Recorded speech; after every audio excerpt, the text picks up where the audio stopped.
So, Coach, before we ended up here on this episode, is there anything that you would just like to say about Warrior Nation yourself, your programs, to the world that maybe somebody don't know, or just a message that you would just like to leave?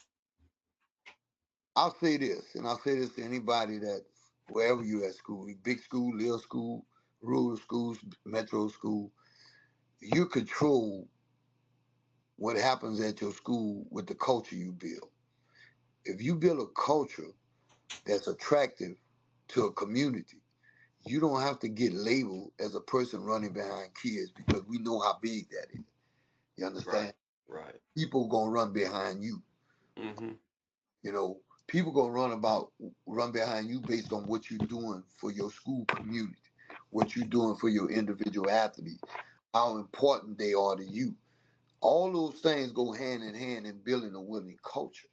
Because once you, in this generation, once you get people to trust you with their kid, you're able to do some things that people, because I know a lot of my buddies' parents, they tell me about a parent here, a parent there. That's just something that people go their whole career, and this, and their lives, and they never, everybody dreams of winning a state championship, and just to break through and do it is just really special. It's unbelievable. I'm proud of you because you were one of my biggest challenges as a coach, always to play against you. I have 13 years. I got 12 coaches of the year. You know the one coach that took the district title away from me? Carlos Who's Maggio. that? That Oh was, man, I love you. uh, I love and you. what people don't know, Carlos Maggio is also a state champion coach as well. What people don't know, Carlos has found ways to be one of the very few people to beat me in the district we competed in. So not very many people can say that, Carlos, but Yes, sir. can say it, and I can admit it, that we may have had the most talented team, but you put a product out there that was able to find a way to win. And I got much love and respect for what you've done.